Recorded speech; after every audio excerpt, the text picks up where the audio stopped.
출신이었던 정률성 선생이 바로 국제로 광주를 알렸다고 생각합니다. 그럴 뿐만 아니라 최근에 중국이 바로 한국의 옛 그러한 그런 지방 국가가 설립했던 고구려라고 하는 것으로 동북공정에 대해서 최근에 그것을 일시에 극복할 뿐만 아니라 한중 간의 혈맹 관계고, 그리고 최근에 더욱더 무역협회에서 발표한 바와 같이 작년도에 이미 한국이 중국의 무역관계가 국제관계에서 바로 선점을 차지할 정도로 부각된 것에 대해서 한중 우위를 다질 수 있고, 그것으로 여러 가지 문화 교류를 창출할 수 있는 사람이 유일하게 저는 광주에서 태어난 정률성 선생님이라고 생각했습니다. 정률성 선생은 이미 중국 13억 인구가 다 기억할 뿐만 아니라 노래를 부르고 있고, 그리고 중국의 또 다른 유명한 음악가인 섭이라고 하는 사람조차도 바로 베이토벤이 천재라고 한다면은 정률성 선생은 그보다 더한 천재라고 그의 음악성을 높이 평가를 할 뿐만 아니라 중국의 마오쩌둥이라고 하는 모태똥과 더불어서 중국 인민들이 가장 존경하는 주울레와 더불어서 항일운동을 그는 일관되게 해왔을 뿐만 아니라 주울레의 사유가 되고 중국의 그러한 오늘날 국가 창출의 가장 핵심적인 멤버들과 함께 그런 항일과 더불어서 이렇게 지내왔기 때문에 오늘날 중국인들이 아시안게임에서도 첫 번째 작곡가 작품으로 올린 게 바로 정률성 선생님이라는 점에서도 앞으로 한중 교류와 함께 이 분야는 광주가 바로 문화 도시로서 국제화시킬 수 있는 가장 중요한 그러한 콘텐츠가 될 거라고 믿어 의심치 않습니다. 그런 점에서 우리 한국인들의 지금 최근에 국민들의 감성은 서양 아니면은 거의 예외 없이 일본적 감성이라고 생각이 됩니다. 그래서 아주 이건 유명한 밥그릇인데요. 이건 밥상에다 놓으면 쓰러질 거라고 생각이 됩니다. 안 쓰러지게 하는 것은 어떤 방식이냐면은 엎어놓는 방식 하나하고 밑받침을 세우는 게 있습니다. 그리고 이외에 여러 가지 밥들을 담아 먹는데요. 음악적인 밑받침에 해당되는 게 음계고, 또 음의 높이도 있고 음의 두께도 있고 음의 색깔도 있고, 이런 음악적 밥그릇을 만들면 이위에다가 안숙산의 판소리 밥도 담고 임방울의 판소리 밥도 담는가 하면은 바로 베이토벤의 밥도 담고 최근에 SS나 핑크라든가 보아의 피스라고 하는 밥들을 다 담아낼 수 있는 핵심이 바로 이러한 음악적 밥그릇이고요. 그것으로 우리 국민들의 감성이, 그리고 광주의 공동체들의 모든 감성이 세대별로 다르게 됐는데요. 이 음계라고 하는 점에서도 우리는 이런 걸 음의 계단이라고 그래서 하나 둘 셋 넷 다섯 여섯 일곱 하나 하면은 이건 칠음 음계라고는 밑받침이고요. 하나 둘 셋 넷 다섯 하나 둘 셋 넷 다섯 하면 오음 음계일 거고요. 하나 둘 셋 넷 다섯 여덟 여덟 열 열하나 열둘 하나 하면은 12음 음계일 거고요. 인도의 일본만 해도 오음 음계가 무려 6종류나 있습니다. 이런 거 위해서 우리는 특정한 음계를 선택을 하는데요. 제일 많이 선택하는 음계가 이겁니다. 그리고 이제 높고 낮음을 선택을 합니다. 현재 높고 낮음이 있나요? 누가 이걸 듣고 아 기분 좋다 이럴 수 있나요? 이걸 제가 계속 치면 어떤 일이 생길까요? 아 신경질이 날지 모르겠다고요. 높고 낮고 높고 낮고가 음악적이겠죠. 길고 짧음이 있어야 되겠는데요. 길고 짧음이 있나요? 이걸 5분 동안 치려고 합니다. 계속해요? 그만해요? 길고 짧고 길고를 우리는 음계와 높고 낮고 길고 짧은 것을 선율이라고 합니다. 선율을 가지고 여러 가지 이제 만드는데요. 이게 선율이죠.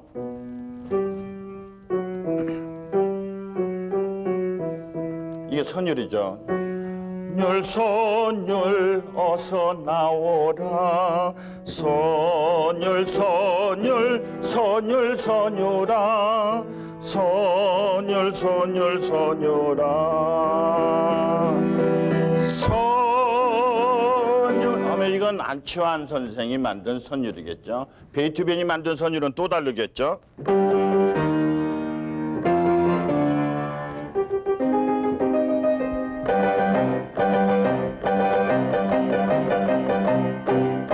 이건 이제 베이토벤식 선율이겠죠.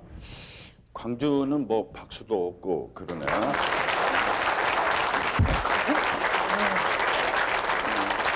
그런데 이것을 만약에 이런 식 선율은 누구식 선율인가요?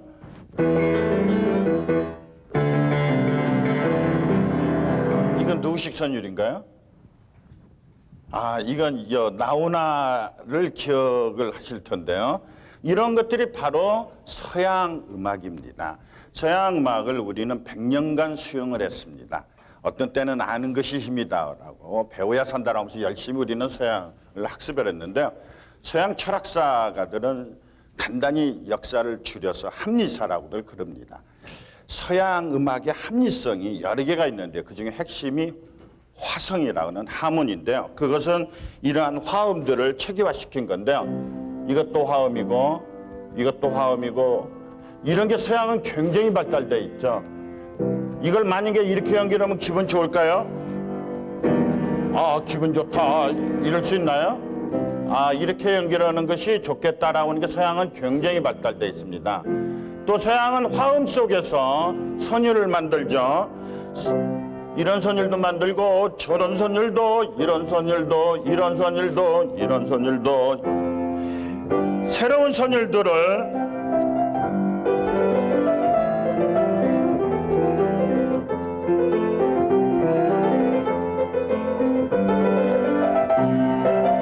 그러니까 선율과 이런 화음들을 합쳐서 발전시키고 체계화시킨 것을 우리가 즐기다 보면은 바로 서양 감성이 자리 잡는다.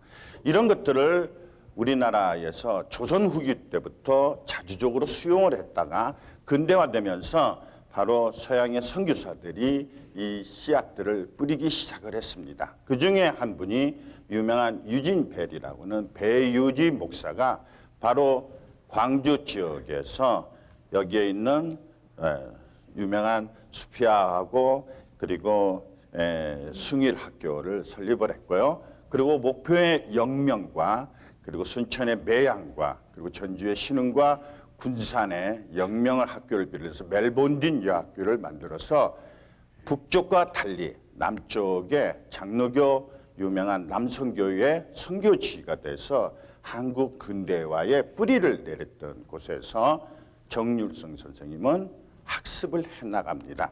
그러니까 이러한 것으로 정률성 선생님이 여러 가지 학습을 했는데요. 경우에 따라서는 베이토벤의 운명교향곡도 들었던 거죠.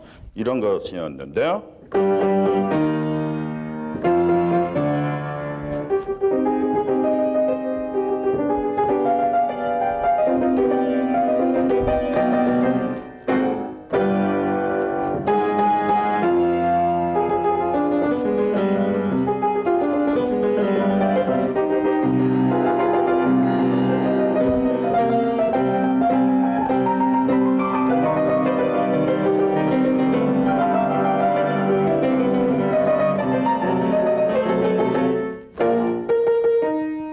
이게 운명교향곡인데 알고 보니까 도레미파솔라시도에서 가락을 만들고 화음을 집어넣어서 조직한 것을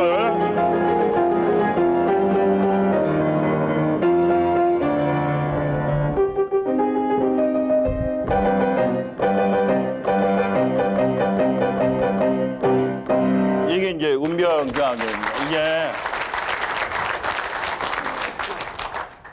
이런 음악들을 듣고 경우에 따라서는 저는 이 곡 듣고 사춘기 때 너무 감동이 돼서 음악실에 있었던 베이토벤 사진을 꺼집어서 어딜 갔었냐면 미장원을 갔었습니다. 그리고 베이토벤 머리고 똑같이 바하마를 제가 한 경험이 있습니다. 저는 아주 심각한 모방 시대였었는데 물론 그 다음날 학교 가서 청학을 당했습니다마는 우리들을 휘어잡은 세계가 바로 서양이었었습니다. 그런 곳에서 정률성 선생은 음악적인 훈련을, 특히 선교사들은 성경과 찬송가를 양대 산맥으로 기독교육을 실시를 했기 때문에 특히 그런 점에서 음악적 그의 창의력과 모든 심성적인 이런 거 하면서 정률성 선생이 특히 즐겨 불렀던 노래가 옛날에 금잔디 동산에 매기 내 사랑하는 이런 식 매기의 추억들을 학습을 해 나갔던 것입니다. 그러다가 우리는 1910년대에 이미 일본 교육을 받기 시작을 했습니다. 일본의 음악적인 밥그릇은 6가지가 있는데요. 근대에 와서 학교 교육에서 강조했던 게 유명한 요나누키 장음계죠. 하나 둘 셋 넷 다섯 하나 요나누키 장음계 2박자니까 하나 둘 셋 넷 여기다 이제 맞춰서 일본 말만 집어넣으면 일본 창가가 되는 거죠. 나는 선생이다. 와타시와 센세이 데스. 와타시와 센세이 데 와타시와 센세이 데스 와타시와 센세이 데스 이러면은 일본의 군가도 되고 창가도 되고 동요도 되는 거죠. 이걸 번역해 가지고 우리들은 무등파크에 위대한 호텔 이렇게 번역한다고 해서 우리 노래가 될 수가 없습니다. 우리는 이것을 강제화된 교육 속에서 약 40년 이상 교육받다 보니까 결국에는 일본식으로 작곡을 하죠. 대표적인 곡이 이런 곡이 있죠.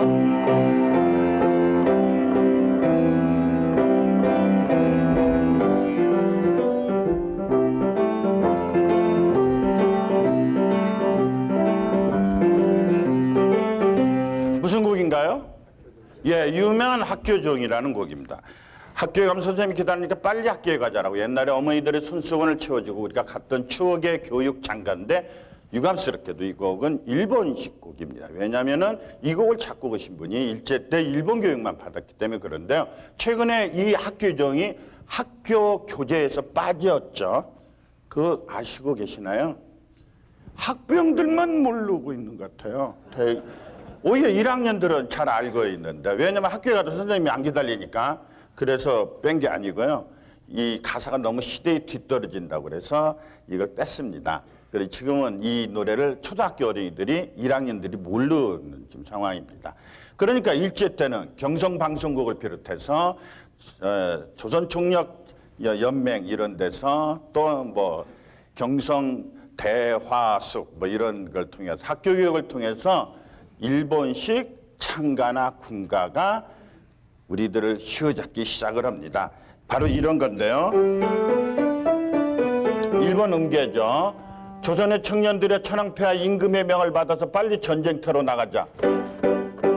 만세불러 그때를 보내는 이날 임금님의 군사로 떠나가는 길 우리나라 일본을 지키랍시는 황공하신 뜻받아 가는 지원병 만세불러 그때를 보내는 이날 이런 식 천황폐하 임금의 명을 받아서 빨리 전쟁터로 나가자라고는 이런 친일 가요가 이미 우리나라 전 지역에 제주도에 이르기까지 우리들을 휘어잡고 즐겨 노래를 불렀고 그랬었습니다. 이 곡은 누가 작곡했냐면은 봄의 교향악이 울려 퍼지는 기억나시나요? 그분뿐만이 아니라 저는 사춘기 때 즐겨 불렀던 작곡가 중에 한 사람이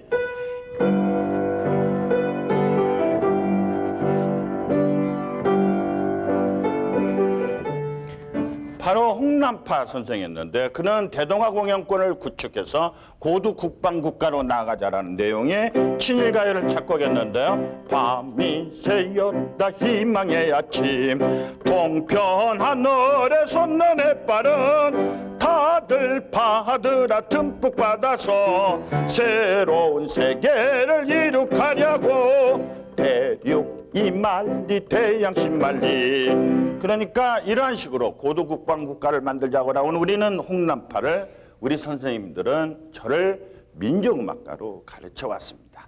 이런 식 내용으로 우리가 일관되게 지금 해왔는데요. 이것을 뒤집으면 일본 사람들이 가장 사랑하는 일본 동의가 되는 민용계가 있는데요. 이런 거죠. 그러니까 하나 둘셋넷 둘 셋 뭐 일본 동요죠. 여우야 여우야 뭐하니 잠잔다 세수한다 죽었니 살았니. 이거 유명한 일본 동요라는 거 알고 계시나요? 그것만 그러나요? 쎄쎄쎄 아침바람 찬바람이 울고 가는 저기. 이거 유명한 일본 동이라는 거 알고 계신가요? 학병들만 모르고 있어요. 아이들은 다 이 노래를 알고 있는데요. 네. 그런데 초등학교에 가면은 즐거운 생활이라는 책 가지고 공부하는데요. 2학년 때 줄넘기 하면서 배우는 노래 있거든요. 똑똑똑 누구십니까? 일본 써는 돈 나왔다. 한 글자 하는 표가 안 틀립니다. 일본에 출장 가거나 일본에 유학을 가서 어린아이를 일본인 학교에 넣으려 치면은 아이가 배워가지고 부르는 모든 노래는 우리가 잘 아는 곡이, 이유는 일제강점하고 겹쳐있기 때문에 우리가 알고 있는데 이걸 한동안은 한국의 전래 동요로 가르쳐 왔습니다. 왜 그러냐면 교과서를 만든 사람이 역사의식이나 그런 게 없이 어렸을 적에 불렀으니까 이거 당연히 우리 동요야 라고 집어넣은 데서 그런데, 최근에 교육부가 그 사실을 알고 공식적으로 초등학교 책에서 뺐습니다. 그건 이제 그 정도로 한일 간에 무엇이 같고 다름이냐라고 하는 것을 국가적으로 발전한 결과라고 저는 생각이 됩니다. 그런데 한국인들 휘어잡은 유명한 밥그릇이 바로 일본의 연안누키 다눔기인데요. 이걸로 앵가를 만들죠. 이런 건데요.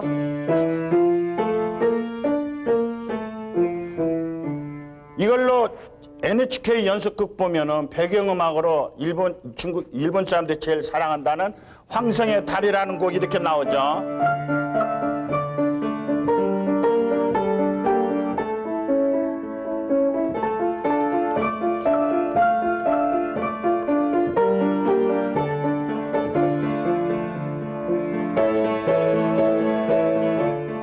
요코성 이러면은 일본의 배경음악이 되는 거죠. 일본식 향기와 일본 사람들이 가장 사랑하는 곡인데 이걸 두 박자 앵가로 만들었죠. 하나, 둘, 이걸로 만들었죠. 이걸 제가 계속 치면 어떤 일이 생길까요? 아마 어떤 분은 아침이지만은 소주가 그리워진다라고. 이거 보통 우리는 뭐라고 나요? 예? 보통 이런 걸 뭐라고 나요? 뽕짝? 아, 뽕짝이라고 했죠. 예. 왜 뽕짝인가요? 박자가 뽕짝뽕짝하니까요. 예. 정확하게 맞췄습니다. 베이스 반주가 뽕, 고음 반주가 짝, 뽕짝, 뽕짝. 이러니까 뽕짝이 됐죠. 뽕짝을 맛있게 노래하려면 반주자가 짝을 짧게 끊어줘야죠. 뽕짝, 뽕짝, 뽕짝. 정확하게 끊어줘야죠. 이거 길게 하면 난리 나죠. 뽕짜 뽕짜 뽕짜 뽕 이러면 안 되죠. 작게 끊어줘야죠. 심심하면 더 끊죠. 더 심심하면 이런 거 넣죠. 벌써 어떤 분은 가슴이 뛰는 모양이에요. 이걸 일본 사람들이 앵가라고 그러는데요. 미국에서는 이걸 트로트라고 합니다. 4분의 2박자나 4분의 4박자의 느린 춤 리듬을 트로트라고 그러죠. 빨리한 폴카죠. 여러분 강의받는 기분이 어떠세요? 뭐라고요? 제발 빨리 끝내달라고요. 이런 리듬은 폴카 리듬이죠. 이건 뭔가요?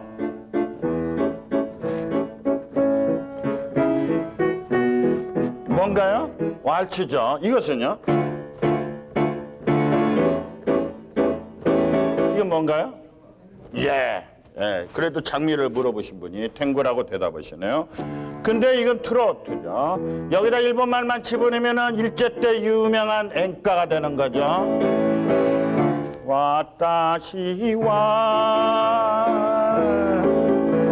센세이레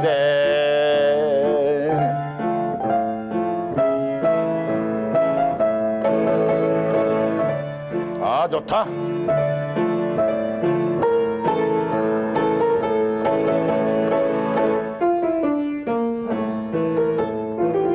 아줌마 한 자루 더 가주세요 라고 한 번이라도 말해보신 분은요, 예, 좋게 얘기하면은 일본의 청강문화를 국제적으로 훈련받으신 분이고요, 나쁘게 얘기하면은 1세대로부터 세뇌되신 분이죠. 일제를 경험하기 전에 한국이 없었습니다.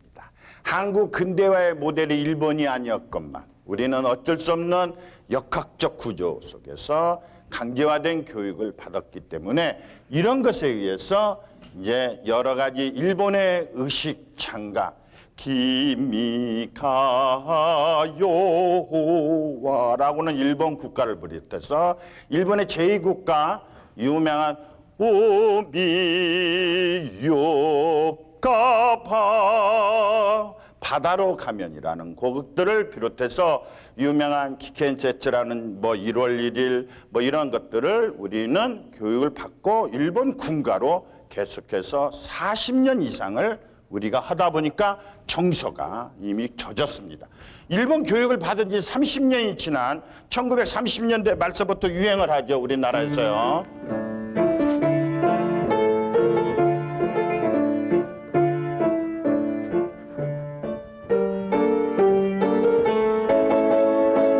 이게 뭔가요? 목포의 눈물이죠. 네. 가사는 아주 정말 서민들의 애환을 담은 거고, 제가 이걸 80대한테 물었더니 이것은 내 청취이다 라고 말할 정도로 그들은 이미 논리 이전에 정서적으로 그렇게 훈련이 되어 갔던 거죠. 그러나 음악적 밥그릇은 일본 밥그릇으로 돼 있습니다. 특히 이 곡은 대단히 유감스럽지만은 일본 곡을 표절한 곡으로 판정이 됐습니다. 이것을 지금 목포에서는 유달산에서 시비로 이렇게 만들어서 목포의 정신으로 나아가고 있는 것에 대해서 시민 운동하는 사람들이 문제 제기를 한 상태에 지금 있는 상태로 제가 알고 있는데요. 한국인들이 가을만 되면 미치고 환장한다는 곡도 그렇죠.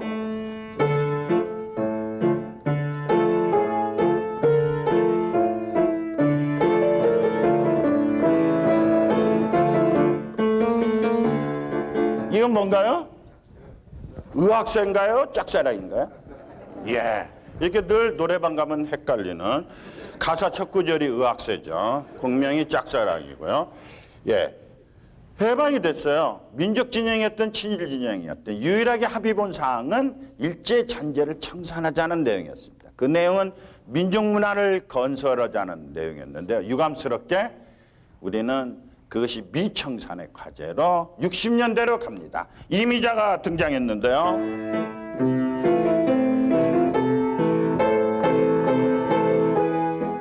이건 뭔가요? 동백아가씨죠. 70년대로 조용필이 등장하죠.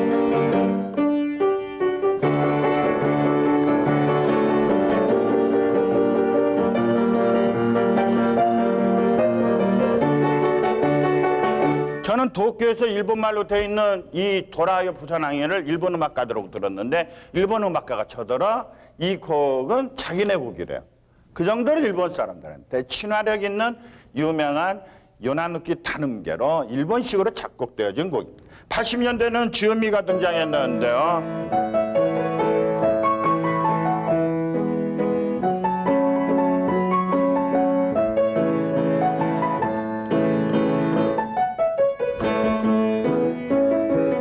이건 뭔가요? 비 내리는 영동교입니다. 90년대는 송대관이 등장해서 가정주부들을 휘어잡았던 유명한 네 박자라는 곡이 있습니다. 최근에는 이 박사가 등장해서 테크노 트로트로 휘어잡고 있는 것 같습니다.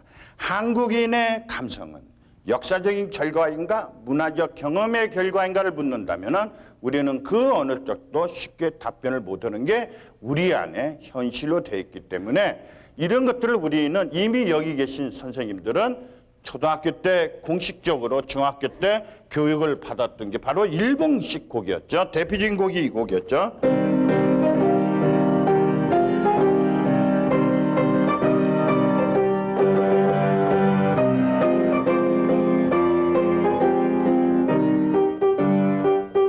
무슨 곡인가요? 유명한 박정희 대통령이 작곡한 나의 조국이라는 곡입니다. 박정희 대통령 만주 군관학교에서 그의 청춘을 일본 군가로 청춘을 보냈죠. 그러니까 이것을 개인으로 끝난 게 아니라 70년대로 가면서 새마을 운동을 하면서 나의 조국을 전국의 필수 악곡으로 학교뿐만 아니라 사회에서 가르쳤는데요. 이 곡을 리듬만, 멜로디는 똑같이 치고 리듬만 뽕짝으로 바꿔보면은 뽕짝일까 아닐까가 금방 드러나죠.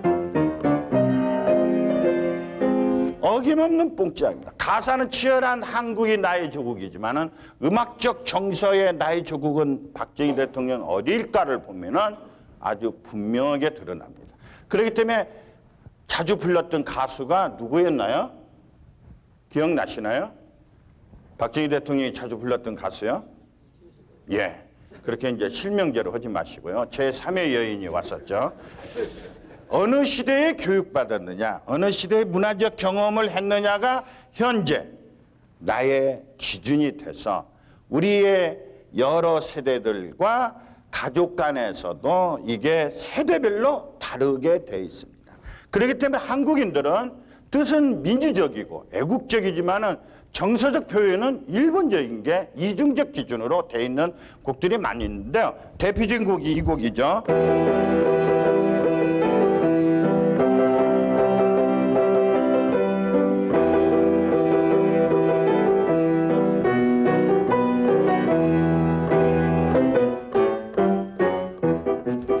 이건 유명한 무슨 곡인가요? 독도는 우리 땅입니다. 독도의 그 푸른 섬, 작은 섬 하나지만은 우리 민족의 자존을 가져다 주는 것이기 때문에 우리는 누구나 공감을 하지만은 정서적 곡은 바로 일본 곡입니다. 그러니까 일본 음악가들이 우리더러 한다는 소리가 하여간 한국인들은 웃긴대요. 정신은 굉장히 민주적이고 애국적인데 음악적 정서의 표현은 너무나 일본적이라는 것이 이게 우리 시대의 문화적 경험으로만 끝날 얘기가 아니라 오늘날 일본이 한국을 거대한 우리가 중국을 한류하듯이 일본은 우리의 아가 인류라고 해서 거대 시장으로 해서 여러 가지 정책화하는 것을 우리는 역으로 어떻게 하면 이것을 우리식으로 더 잘 불러서 역수출할 거냐라는 새로운 문화 전략으로 대응을 하는 것 같습니다. 오늘날 중국인들이 아리랑이라고 부르는 유명한 연안송이 있는데요. 보탑산 산봉우리에 높이 불고 라고는 중국의 아리랑 이런 것을 작곡을 하고 그런 것들이 모태똥이 극찬을 내서 바로 중국인들이 금세 팔로곤을 비롯해서 중국인민들이 전부 다 알게 되는 곡들을 작곡했을 뿐만 아니라 그는 또 하나의 작품 유명한 팔로곤 행진곡 또는 팔로곤 군가라고 하는 작품을 작곡을 했는데요. 바로 그 중에 하나가 이제 이런 작품인데요. 전진 전진 전진 태양을 향한 우대대고 조국의 대지 위에 섰다 민족의 희망을 아는 우리의 힘을 막을 자는 누구냐라고는 유명한 중국 인민해방군 군가 팔로군 바로 군가인데요. 이것을 이제 제2차 대전이 종결되고 난 뒤에 바로 중국의 등소평이 여러분이 잘 아는 바와 같이 중국의 공식적인 중국인민해방군 행진곡으로 국가가 지정을 하고 그를 바로 가장 우리나라 명인 명창에 해당되는 인간문화재급에 해당되는 인민예술가로 그를 높이 추앙을 해서 오늘날 중국에서는 좌로 중국 국가를 작곡한 서비, 우로 중국의 유명한 황하라는 작품을 썼던 선성애 그리고 중앙에 바로 우리의 정률성 선생이 가장 다양하고 가장 그들보다 더 많은 작품인 360여 곡을 오페라에 이르기까지 다양한 작품들을 작곡을 해서 그것들을 오늘날 우리한테 물려주고 있기 때문에 정률성 선생을 통해서 우리는 새로운 한국과 중국의 유일하게 가교 역할을 하고 그것들로 인해서 할 수 있는 콘텐츠는 현재 상황에서는 정률성 선생 말고는 없다고 생각이 됩니다. 그런 점에서 저는 기꺼이 그러한 조직위원을 형성을 하고 조직위원장을 맡으면서 지금까지 일을 함께 해왔고요. 그리고 여러 사람들이 증언했던 것처럼 그는 이미 정설성 여사나 그리고 바로 그 정률성 선생 자신의 회고나 그리고 그의 친지들의 그러한 여러 가지 기록을 보더라도 그러한 것이 바로 양림동에 지금 태어났다는 것을 증언했던 내용들은 수없이 많이 있습니다. 우리가 어렸을 적에 부모에 따라서 여러 가지 행적들을 옮기고 원적, 본적이 그것하고 실제로 출생지하고 다른 경우가 너무나 많은 것을 사례를 보더라도 우리는 어떻게 보면은 그런 점에서 한국과 중국 그러한 동북 공정을 뛰어넘고 그리고 동시에 바로 정률성 선생을 통해 가지고 중국 내 한국의 여러 가지 지명도가 높기 때문에 국내는 지금까지 정권이 그러한 것들을 드러내는 것을 원치 않았고 그런 것들을 우리가 끊임없이 이런 사상적인 여러 가지 지적으로 해서 억압된 상황에서 김대중 대통령 시기부터 더더군다나 중국에서도 그러한 운동을 한 사람이라도 항일 운동을 사람은 국립묘지로 안치를 하고 끊임없이 유치를 해온 상황에서 비로소 정률성 선생이 부각이 됐는데 국내 상황은 오히려 짧은 시간이지만은 이와 같이 정률성 선생이 가장 크게 지금 부각돼서 여러분이 잘 알고 있는 한국예술종합학교의 이건영 총장을 비롯해서 중앙대학교 박범은 총장을 비롯해서 그리고 독립기념관 관장이었던 김삼웅 그 관장께서 직접 바로 조직위원으로 아주 흔쾌히 승낙을 해서 함께 지금 광주의 그러한 정률성 선생을 통한 국제음악제를 지금 발전시키고 있습니다. 그런 점에서 앞으로 이런 것은 국가적인 차원에서도 정률성 선생은 한중가교의 가장 그러한 핵심적인 코드로 부각이 될 거고요. 그리고 이러한 점을 국제화시키기 위해서 우리가 이번에 작곡을 의뢰해가지고 피아노 협주곡도 만들고요. 관현악곡도 만들었어요. 앞으로는 이후로는 동남아시아를 비롯해서 유럽권에 있는 여러 유수한 그러한 연주가들이 직접 이 공연에 참여할 수 있는 길들을 지금 열어놓는 상황이기 때문에 이후로는 정률성 선생을 통해 가지고 그러한 문화 콘텐츠를 디지털화하는 것들을 바로 저는 광주의 문화 도시에서 콘텐츠를 디지털화하는데 선점하는 것을 이미 광주는 가지고 있다고 저는 생각이 됩니다. 그리고 이번에도 바로 북경에 가서 중국 정부를 비롯해서 공동 주최하는 것은 물론이거니와 중국의 관광협회를 비롯해서 여러 그런 사람들하고 협약 체결을 해서 대거 이번에 중국의 주요 인사들 예컨대 하경지 전 문화부 장관을 비롯해서 현 문화부 장관이 정률성 선생을 적극적으로 오히려 추진하는 것을 보면은 우리 한국인님이 그런 것에도 좀 부끄러운 생각도 없지 않아 있습니다만 그러한 것들을 전체 통해 가지고 정률성 콘텐츠를 그러한 것들을 적극 지원함으로써 이번에 중국의 수많은 그러한 관광단들이 조성이 돼서 광주를 방문할 거라고 생각이 됩니다.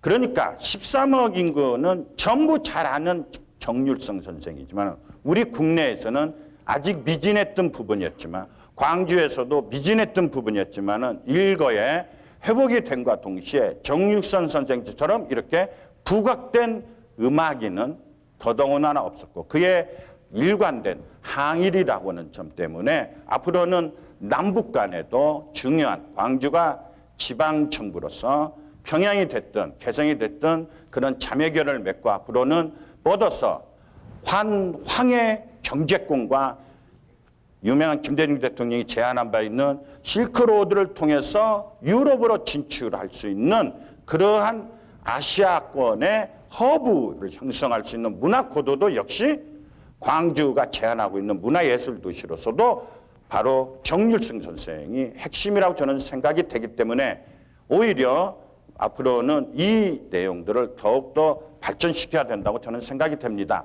숭일학교하고 그다음에 신흥학교는 내년도이지만은 숭일학교하고 수피아하고 그다음에 양립교회를 비롯해서 광주에 있는 기독교 연합 성가대를 비롯해가지고 광주의 음악인들, 광주 시립교향단이나 광주 소년소녀 합창단이라든가 광주에 있는 합창단들을 대거 이번에 음악회를 조직해 오는 그러한 것들을 우리가 1년여 년 동안 계속 준비해 왔습니다. 물론 국립합창단을 비롯해서 서울 심포니 오케스트라를 해서 서울에 있는 그런 음악인들이 대거 내려오기도 하고요. 그럼 중국의 유수한 중국 가극무국원 합창단을 비롯해서 그런 유수한 작곡가, 음악가들 또 이론가들이 그런 사람들이 등장을 하지만은 저는 무엇보다도 베니스가 석 달을 제외하고는 베니스 지역 주민들이 한 달에 한 번씩 페스티벌을 개최해서 1년 동안 그것으로 베니스 시민들이 살아가는 걸 보고 통영에서 최근에 윤희상 국제음악제는 그것이 지역적 기반 없이 중앙에서 주로 중심이 되어 있는 데 비해서 저희는 이런 것들을 오히려 지역에서부터 출발하자는 생각에서 지금 현재 숭일과 수피아와 광주의 음악인들을 중심으로 해서 이런 것들을 조직해가고 여러 가지 우리가 행사를 준비를 하고 있습니다. 이후로는 저희가 조금 전에 얘기했던 것처럼 여러 가지 작품을 통해서 필리핀이라든가 그 다음에 동남아시아권하고 유럽권들의 음악인들을 초청한다면은 그런 것들로 국제적인 큰 규모의 예술제를 충분히 우리가 만들어갈 뿐만 아니라 중요한 우리 시대의 정률성 선생을 통해서 일본에 대한 그러한 아시아의 평화를 구가했던 음악가로 특히 우리의 근대사에서 특히 광주가 성지로서 부각된 그런 역사적 기반으로서도 그런 정통성을 가질 수 있는 내용으로 또 정률성 선생을 통해서 그러한 콘텐츠를 여러 가지로 디지털로 함으로써 그리고 그러한 내용들의 아시아권의 허브 중심으로 광주를 부각시킬 수 있는 광주 정률성 국제음악제에 대해서 큰 관심과 애정을 가져다 주셨으면 대단히 감사하겠습니다. 지금부터 질문을 받도록 하겠습니다.